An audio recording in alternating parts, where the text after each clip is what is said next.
entrepreneurs who come up with a great idea, when we want to, make ourselves healthy, we say to our friend, "Oh, I want to run the New York City Marathon." It is, do you actually take action toward it immediately? Because it's so easy for all of the doubts to come into our mind. You're like, that's the stupidest thing. You're in a Thai hospital. You can't walk. You're going to be in a wheelchair. Why are you talking about a triathlon? Or, oh, that business idea is good, but I don't have any money to start that business. How am I ever going to get it off the ground? I don't know anybody. That's never going to work, right? We are self-defeating kind of as design. We as human beings are sitting on reservoirs of untapped potential to achieve extraordinary things. And obviously not everything can be fixed by a simple mindset hack, but our minds are so powerful. I mean, the most important muscle I believe any of us have is the 6 inches between our ears. I learned to play guitar because in junior high at Calvary Chapel, the only thing that girls were more interested in than sports were guys that played guitar and led worship. So I started learning to play guitar so I could lead worship. It was the second single, in case you didn't know. In case you didn't know, yeah. Off that record that it was. I would say it changed my career, but it changed my life. We just found out that song is the 7th song ever in country music to get a Diamond Award, which means 10 times platinum.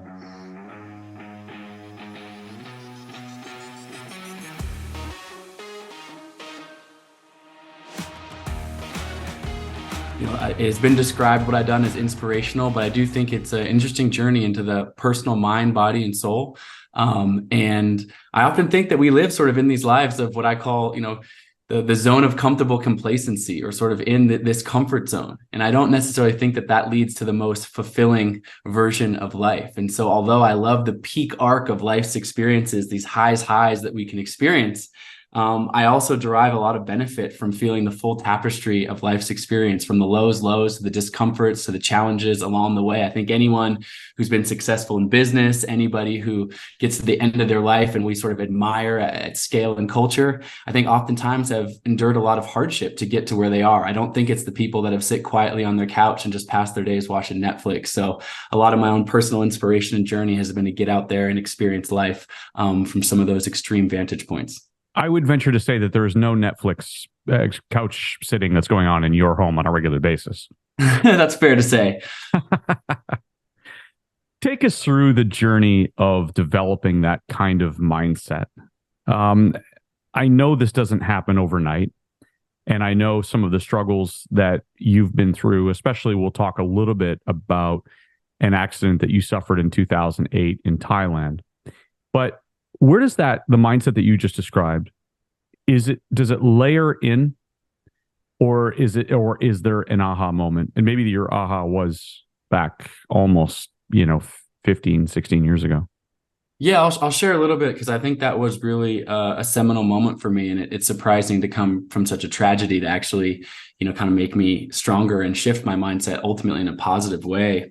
But yeah, after, so I graduated from college. I had an economics degree from Yale. Most of my friends were, headed off to Wall Street. I thought maybe that's where I would end up, but there was sort of a curiosity inside of me to want to travel and explore a little bit. I'd had no money.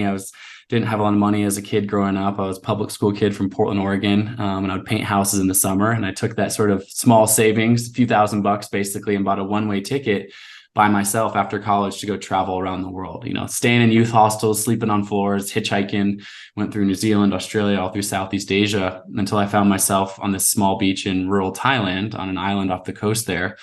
And I saw these guys who had lit a jump rope on fire, actually. And I'm 22 years old, no prefrontal cortex, not fully developed perhaps. And I thought, gee, that looks like fun. Let me go jump that rope. Turned out to be a terrible decision on my part. And in an instant, my life really changed. That rope wrapped around my legs and lit my body completely on fire to my neck. Fortunately for me, survival mode kicked in when I needed it most, and I jumped into the ocean to extinguish the flames, but not before about 25% of my body was severely burned. Primarily your legs and your feet. Exactly. Yeah, my legs and feet mostly. which meant first of all, there was no ambulance. I had a moped ride down a dirt path to a one-room nursing station. They couldn't really move me. I was in such a fragile state. They did the best they could with the medical care they had, but I essentially went through 8 full surgeries where I went under general anesthesia. In rural Thailand, there was a cat running around my bed and across my chest in this sort of makeshift ICU.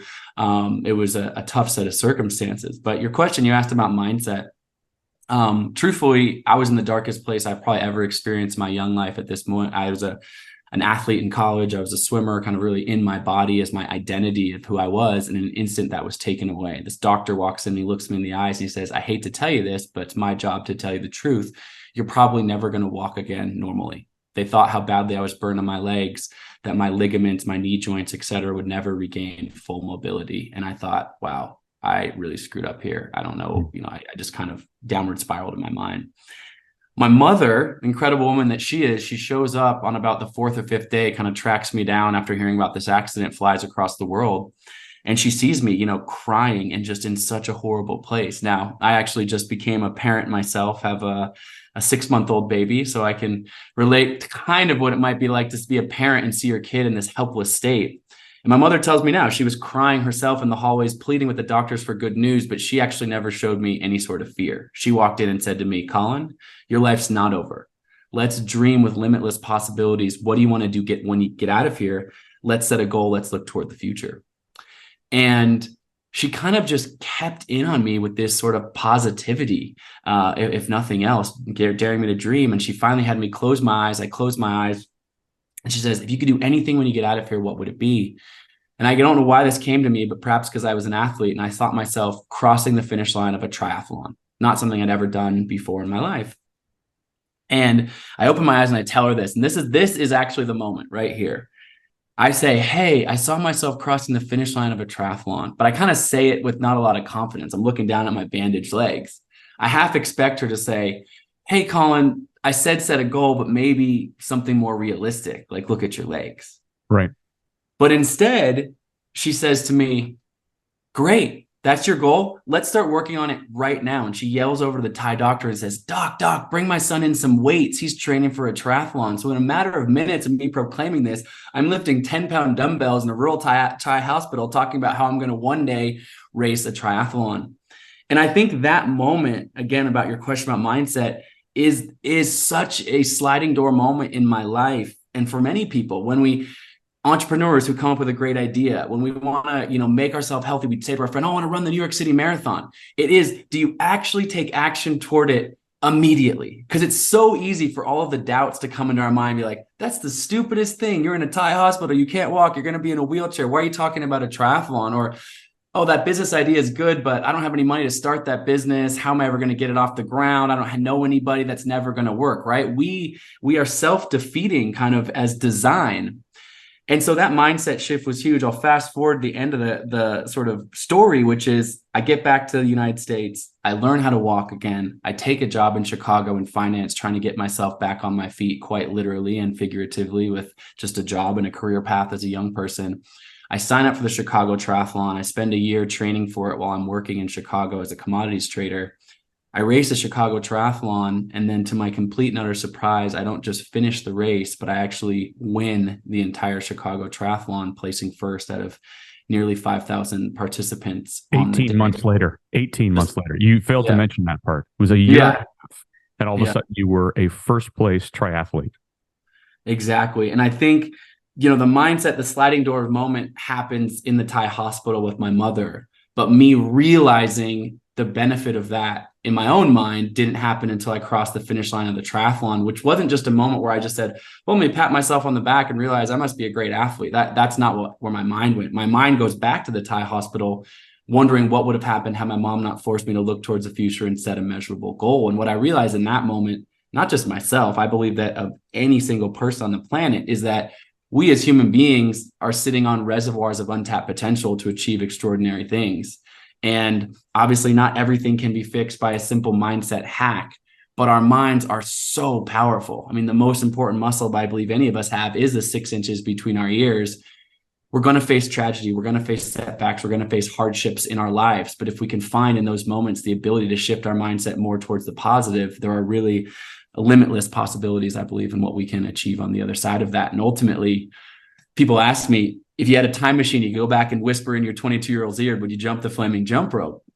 And I say, I wouldn't wish the pain and suffering of that on my worst enemy. It was horrible. It was horrific. I was so afraid, and I still live with that trauma inside of my body. However, through that tragedy and the love of my mother and the recovery from that and the triathlon, ultimately, I learned some of life's greatest lessons. And that certainly has set me on the path of the last 15 years. I now sit here with 10 world records and have done things that no one in history has ever done with my mind, body, and soul. And I don't believe I would have had the strength or wisdom to understand that interplay of my own mind and body had I not gone through that tragedy and ultimately recovered from it. It's a perfect analogy. The sliding door moment. I love that. I love the way that you phrase that. By the way, let's finish the story. You not only won the Chicago Triathlon, you went on to become a professional triathlete, raced in 25 countries on 6 continents, and representing your country in international triathlon competitions. This is all before the most remarkable part of the story, by the way. But but this was you were with the dumbbells in hand. You were on your way, and it is the famous motto of a marathon runner is that the hardest step is the one out of bed every morning, isn't it? Correct. Yeah, it really is. And I fundamentally believe that. I talk to, I do a lot of public speaking. I've talked to people all the time that, different walks of life, young, old, wealthy, getting started, doesn't matter. And it really is that inertia to get going and then to have the momentum to continue on with it. It is lifting the dumbbells on the first day, but it's also waking up the second day and lifting the dumbbells again and again and again. I a few years after the triathlon, I'm sure we'll talk about some of these adventures, but I summited Mount Everest in 2016, which has been a lifelong goal for me. And I picked up at the very summit. I get to the top, I'm obviously elated, but exhausted. And I look down on the ground, and of course there's ice and snow, and there's a little layer of rocks. And I see this kind of little, kind of stack of rocks, I suppose. And I pick up this tiny little pebble and I put it in my pocket, and I've carried it around with me for many years. This was back in 2016.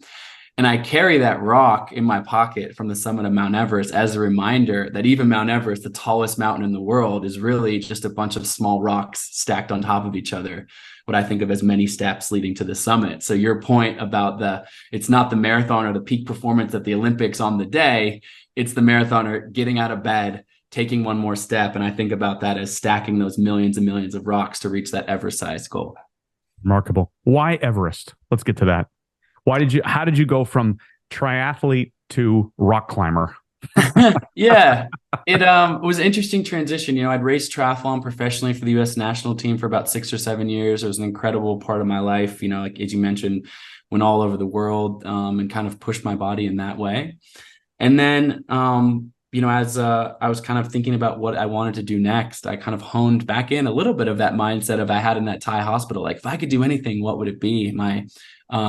I had just gotten engaged at the time. My wife and I were sort of, my fiance at the time, were dreaming about our future. And I kind of tapped back into this childlike wonder of, I always wanted to climb Mount Everest. As a kid, I read every book about it. I was fascinated about it. I grew up in the Pacific Northwest, staring up at Mount Hood from Portland, Oregon. So I guess mountains were sort of just always in my purview.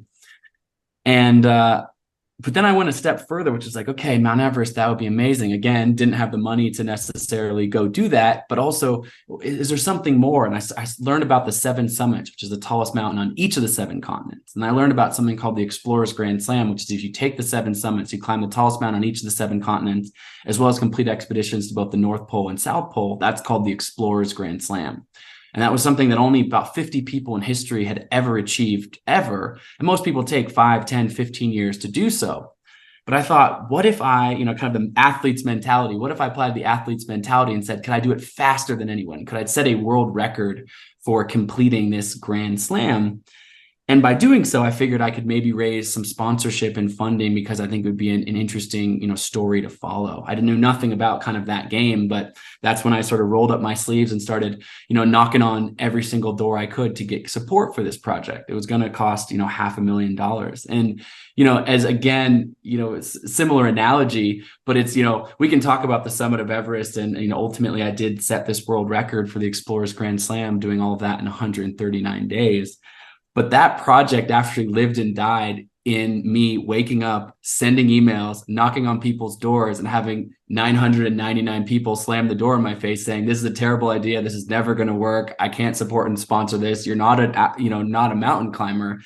But still getting up out of bed, to use your marathon analogy, every day is just taking one more step, calling one more person, chipping away. And I eventually found myself, funny enough, in a 24-hour fitness doing a spin class. Actually, I'm in a spin class, and I walk in. My friend of mine introduces me to this other woman, 55-year-old woman, give or take, super fit. She's already sweating. She's working hard on the bike. Introduces her. At this point, I'm 2 months away from my project, and I'm hundreds of thousands of dollars short. I'm probably not even going to be able to start. But I've just been out there every day with passion. I'm going to do this. I'm going to figure this out. And I'd also started a nonprofit around inspiring young people to get outside and move their bodies. I really wanted to use this campaign to have, a lot of significant impact. So I had these big dreams, but the reality wasn't coming to put fruition. And I introduced myself to this woman. He says, oh, she actually had a world record in running back in college. She goes, oh, 30 years ago, it's a million years ago. That's silly. But I was like, wow, cool. World record. I'm working on a world record. So I tell her the story, just 30 seconds, just real quick before we start spinning. I'm not pitching her, nothing. I'm just talking to a woman in spin class. 30 minutes, spin class goes by, and I'm kind of down on myself because I'm a professional athlete. And all of a sudden I'm in a spin class at 24-hour fitness. Like, where did my life go wrong here? And, so I'm on my high horse. And so I'm going, finishing up the spin class, wiping my bike down from my sweat. And this woman, pulls me back over and she goes, I've been thinking about what you told me. That's so cool. This world record and helping the kids. She goes, my husband loves stuff like this too. You should tell him about it. And she waves this guy over. She waves this guy over from the corner, walks over, shakes my hand. He goes, hey, how you doing? So again, I give him the 30-second spiel. I've been pitching this thing to businesses, to companies, doing everything I could to get in front of people. People have been saying no. And so I'm not pitching this guy, but I've got my little 30-second spiel down. So I say, hey, Explorers Grand Slam, world record project. This is what it is. Dreamed of climbing Everest. I want to help all these kids. And he looks down at me and goes, are you looking for sponsors for this project by any chance? And I said, I am. That's interesting you say that. And he goes, I think the company I work at might be able to help you. I said, great. I'm from Portland, Oregon. I'm in Portland at the time. Oh, where do you work? He goes, well, I work at Nike. And my eyes, of course, light up, right? I'm like, oh my God, Nike, it's a dream scenario. And I'd put together a website as I was out pitching this. I literally put my last life savings actually into this website to make it look professional and great, but no one had cared about my website at all. He goes, do you have a website by any chance? Maybe you can email me that on Monday. I'll check it out, see if it works for us. And I said, great. And he goes, well, let me get you a card. So he ruffles through his gym bag and pulls out a business card, hands it to me. I look down, it says, Mark Parker, CEO, Nike. And the rest is history. Nike got behind the project. We started the nonprofit. There's been over 1 million students enrolled in my nonprofit programs. But for me, again, going back to that mindset, for me, what I take from that lesson is, did I get lucky? Did I just get in the right place at the right time? Like, my answer to that is no. Certainly that was a fortuitous moment. But what I love to say is winners lose the most. Like, winners actually lose the most. We sometimes think about winners or successful people that there's sort of this innate quality that they just get there. But the only reason that I had a cogent pitch to when I was talking to the CEO of Nike, which I didn't even know, was because I failed 999 times before that. Right. But I kept trying. And so even in the midst of the most important conversation of my life to date, I was just polished. My passion shone through, and all of the failures and learning what didn't work actually landed the point when I needed it most. So it's not winners win. Winners lose the most. The most successful people out there, entrepreneurs, athletes, you name it, musicians, have gone through a process of having setbacks, but still getting out of bed, taking those first steps, refining their craft, and ultimately building towards the future. Yeah, so we had a really, really good team my senior year in high school. We were 28-1. We were ranked 17th in the United States. I was 15-0, and I was already the size I am now. I was 6'6", 230 pounds, and I was throwing in the low 90s.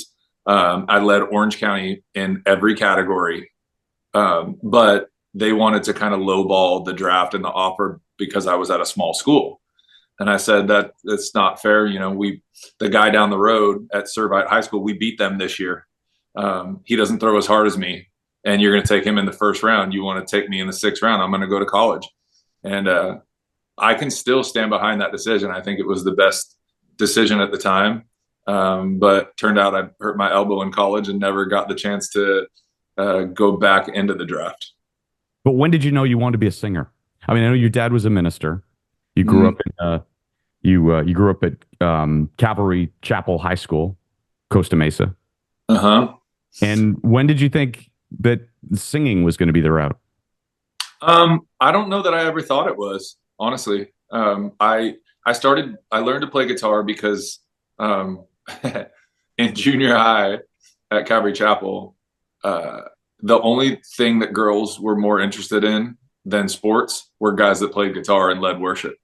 So I started learning to play guitar so I could lead worship. And, that was something that it never felt like a thing. It just felt like something that kids do in a Christian school. So when I went away to college to play sports, I didn't even bring my guitar to college. I didn't have it there. When I got hurt, I was pretty depressed. I think that's the right word. I think I was like suffering from depression. And so when I came home to have surgery in Southern California, I went back to Fresno. When I went back, I don't know what the decision was to bring the guitar with me, but I grabbed it and I brought it back with me. And it ended up being the thing that I leaned on to kind of get through that stage. And, we would go park up at the lake, Lake Millerton in Fresno and sit in the bed of the truck and, drink beers and play Dave Matthews Band songs. And all of a sudden it wasn't worship.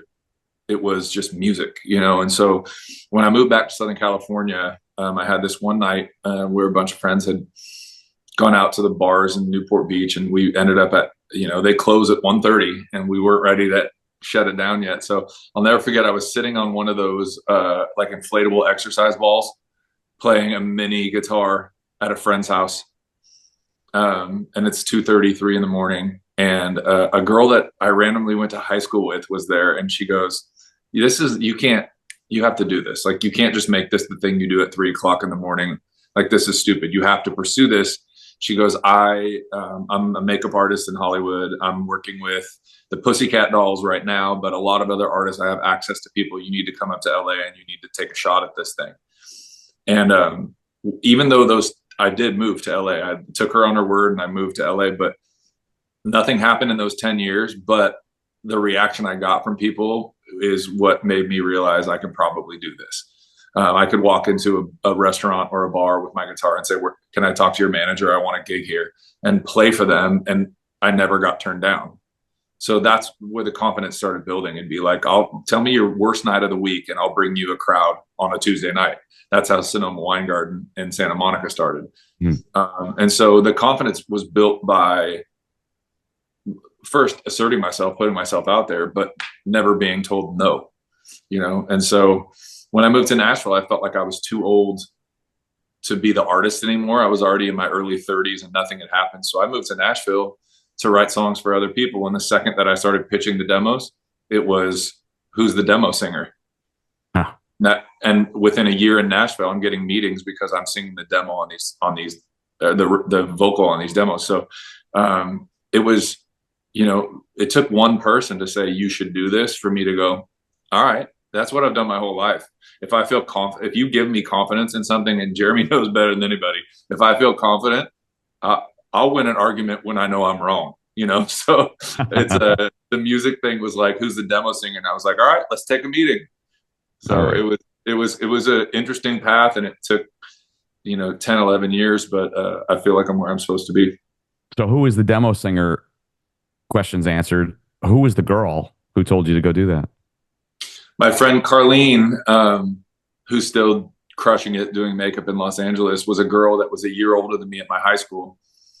And the apartment complex that when I moved back from Fresno to Newport Beach, she wasn't living there. Another girl from my high school was living there. And we were all at the pool one day, and I saw her walking. I was like, Carlene? She was like, I thought you were in Fresno. And it just sparked this, reunited a friendship basically. And she was so instrumental. I mean, my website, brettyoungmusic.com, she bought as a Christmas gift for me. Like, I have that domain because of her. Wow. So she was a huge champion for me at the very beginning. Probably, like I said, the reason that I had the confidence to go, all right, I can do it. Let's go. Wow. Carlene. Thank you, Carlene. you're sitting in, and I'm going to get to the Cars here in a second and ask Jeremy something related to this, but you're sitting in LA and you decide to move to Nashville in your 30s. It had to be not exactly an insignificant decision to make, right, Brett? I mean, you're going to go halfway No, across the country and you're not even going to be a singer. You're just going to write music for other people, which so many do. yeah, God, I mean, I don't really know how to explain how it made so much perfect sense to me, but it just did. I I felt like I had beat my head against the wall in LA, and I was the lucky one in LA. Like when I say I played bars and restaurants, I had 5 residencies a week. I was making a really good living playing 5 nights a week. Most of my friends were hustling to sell tickets to play at these little 100-person venues. I was getting paid by the restaurant. So, but it wasn't ideal. I wasn't, anytime I tried to play one of my own songs, that was like the bathroom break or go get another drink. They wanted to hear covers. They wanted to hear songs that they knew. And so I finally just, that got old, you know? And so I met an investor who ended up being best man at my wedding. I mean, we got close really fast. One of my gigs in LA was at the Montage in Beverly Hills. It's not the Montage anymore, but he was in town from Atlanta, and he just pulled me aside. And his question was like, what does it take to like take the next step? I said, well, I need to be writing more and do less of playing other people's songs. And he goes, what does that mean? And I said, money. And he said, all right. So I ended up sitting down with him and his wife, and they basically said, stop bartending during the day, keep your gigs at night, write during the day, and we'll fund it. You know, we'll pay for it. And one of the things he really wanted to do, he had a really close friend that was working at a studio, ironically, here in Nashville, that is now where I make my records with Dan Huff, who's my producer. He was working as an engineer at that same studio. It's called Blackbird. And so I'll never forget, I got this crazy invite to go to Charles Barkley's Super Bowl party in Vegas. But I had to fly out that same night. So I go to the Super Bowl party, and then I go sleep on the floor in the Vegas airport, and I fly to Nashville, and I make this record with my investor, who's, like I said, now one of my best friends. And it was that experience with the songwriters and the musicians in Nashville, just that whole culture and community that made me realize I needed to go there more. And I thought that was going to be what happened. I would just go visit. But every time I visited, I felt like I was starting over with my relationships. And so once I realized that, I went, you know what? This is dumb. I mean, I'm either going to stop visiting or I'm going to move there. That's the only way that I'm going to tap into this community fully. And I talked to my then girlfriend, now wife, about it. And she basically was like throwing rocks at Lassie. She was like, get out of here, you know, go, you got to go, get out of here. And it led to some hard times for her and I. We broke up a year after I got here, and we had 2 years apart, which I think we needed. So that was great. But it also allowed me to be like completely submerged in the Nashville songwriting community. And so while I was, you know, writing these songs and singing on these demos and getting attention for being the singer on these demos, I was also really learning this community and realizing that this is where I needed to be. So you know, I always say, if you want to make God laugh, tell him your plans. You know, I had no idea it was going to go like this, but it's exactly how it was supposed to turn out. And you were signed by Big Machine Label Group in August of 15, right? And then in February of 16, you released a 6-song self-titled EP. And Sleep Without You was released as the first single from that EP in April of 16. You were on your way. Yeah, that was cool. You know, it's such a weird thing to talk about the first single, because very few people get to have their first single go to #1. So I'm really grateful to that song. But that song didn't really change anything for me. It was the second single, in case you didn't know. In case you didn't know, yeah. Off that record, that it was. I would say it changed my career, but it changed my life. We just found out that song is the 7th song ever in country music to get a Diamond Award, which means 10 times platinum. It was just, and every single summer when people start getting married again, Jeremy, sorry, I didn't have that song yet for your wedding. For Jeremy's wedding. Yeah, we didn't have that one yet. But every year, like even if there's a little dip in streaming and sales, every summer that song spikes back up on the charts and everything. So that one, it changed my whole life. So Sleep Without You, I'm grateful. It's a song about my parents. My dad could never sleep when my mom was away for like a women's retreat at the church. It was really cute, I thought. And so I had an idea to write that song. And it was my first #1. So I'm grateful to that song. But in case you didn't know, made my whole career. Wow. Well, in case you didn't know, Brett's also a big car guy. And Jeremy, I know you know this already, and I want to hear your car stories about Brett, but let's go back to the first car and a wonderful story, Brett. Your parents had an older Ford Ranger. Well, they had 2 cars, but there was an older Ford Ranger there. Your mom was the secretary of the church, and they started doing carpooling so that you could have that navy blue Ranger to drive to high school. And then the second car that you drove was the first car you owned, right? Which I can't believe at 6'6" you could fit into a Honda Civic.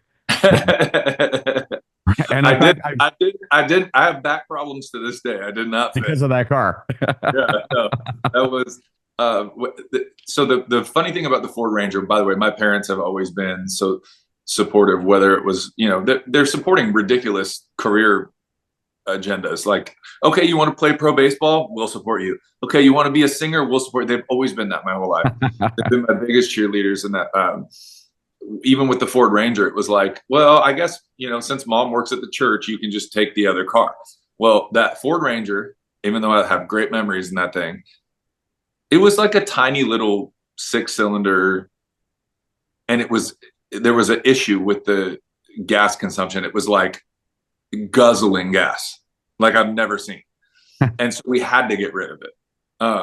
And so my mom's dad, my grandpa on that side, moved from Detroit. He was like a mechanic, and he was like, well, I'll buy that truck off you, because if there's an issue with the fuel, I can fix that. So I'll buy it off you for dirt, and I'll fix it, and I'll drive it. So my grandpa ended up driving that truck.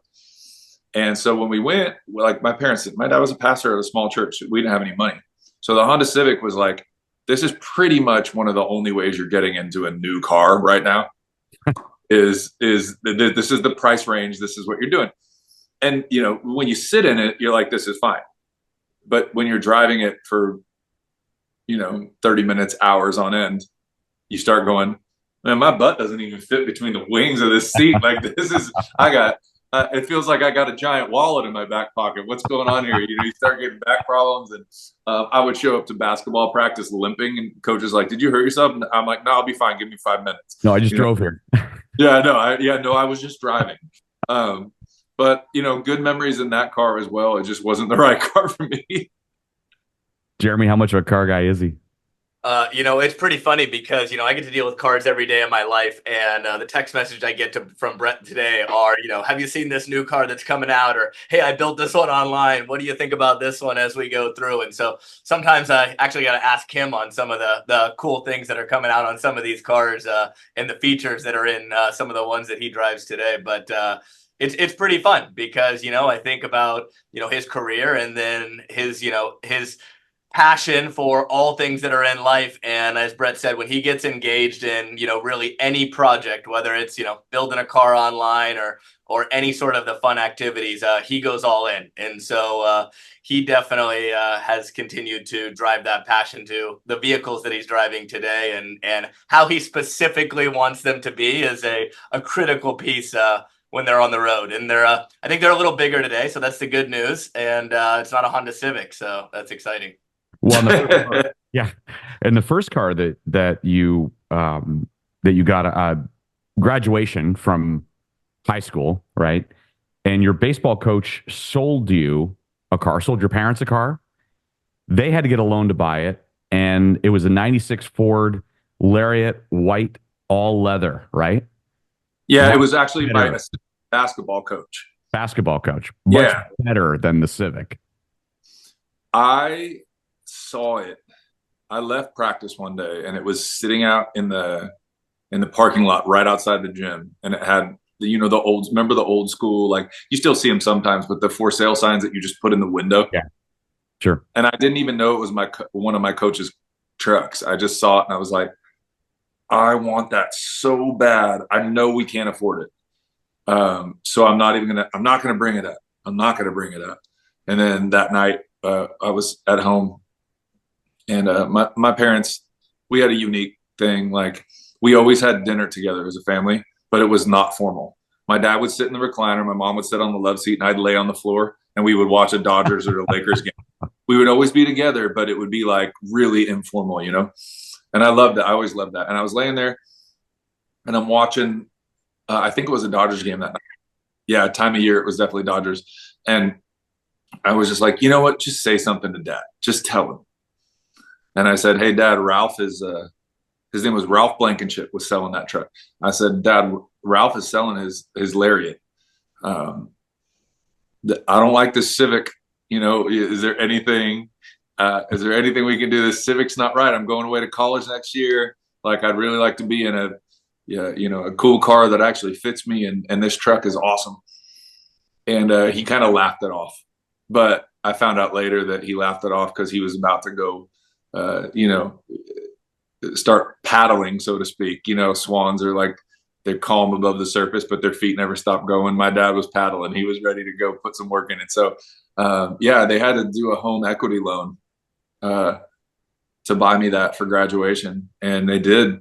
And, man, I don't know if I'm more sentimental about a car than that one. Well, yeah. He did get really mad at me though. He got really mad. It was white on the outside, but it had this maroon stripe. I don't know if you remember, they used to have like almost like a racing stripe, but really thin across the doors. And I hated it, so I took it off. And it broke my dad's heart. He still talks about it sometimes. He's like, I can't believe you took that off. He'll still bring it up. So I kind of broke his heart with that. But I took it to Fresno State. I'm sorry, I took it to University of Mississippi. I took it to Point Loma in San Diego. I took it to Fresno State. I had that car for a long time. That truck was really special to me. Yeah, wonderful.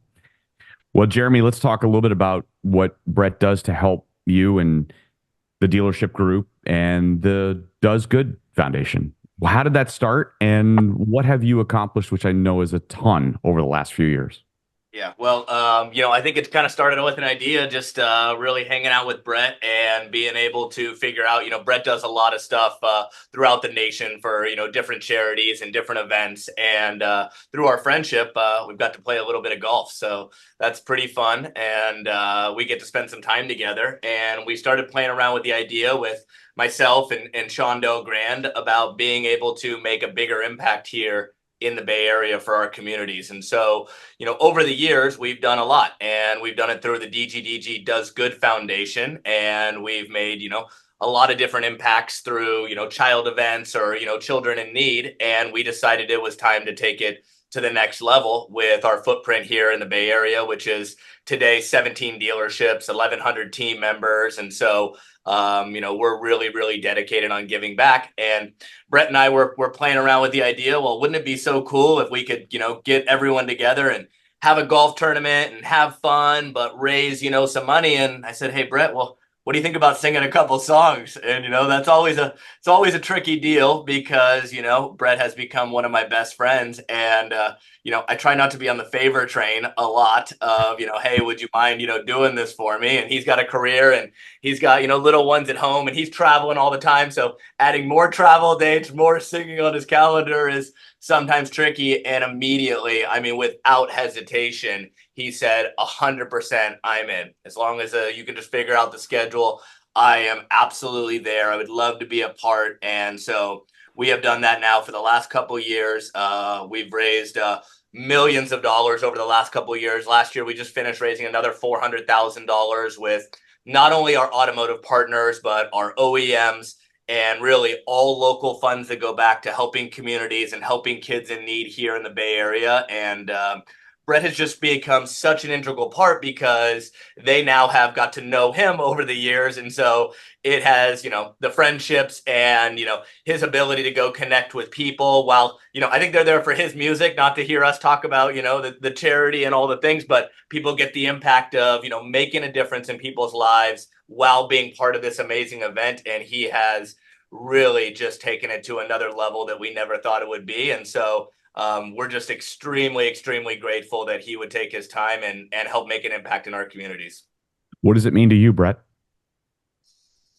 I mean, I'm always floored by, you started this whole thing talking about USO. I'm always floored by the impact you can have just by singing. I mean, if somehow it feeds people, and you work in an industry where you are taught, almost forced to be self-centered in entertainment, and so I think you waste a lot of time on that because that's not really what it's about. You have to be a little bit to be able to like navigate the landscape, but when you get to a stage where you really understand that the thing that you've been given that is a blessing, that is going to put food on your family's table, it's going to pay for your life, is something that you love, but also it's something that can change other people's lives, it becomes really simple. It's like, I could hide this away. This could only be concert ticket sales, and this could only be my, the way that I live and feed my family. It could be all for me. But that goes away immediately when you realize what it can do for other people. And so the event that Jeremy and DG put on, it raises so much money. And if me being there to sing, I mean, honestly, this last year, I know everybody so well now. I think I talked to the people having dinner more than I sang from the microphone because I've gotten to know everybody, Now it's like, I don't ask when we golf. I don't ask, hey, Jay, who you put me with? It doesn't matter. I'm going to know them all, Oh, from Atlanta. Oh, from Vegas. I know everybody. So it's become this like family of people that are willing to give their time and their money for something bigger than us. And if me playing a few songs is going to spearhead that or in any way move that forward, I'll beat Jeremy at golf any day if it means I just have to sing a few songs. You know what I mean?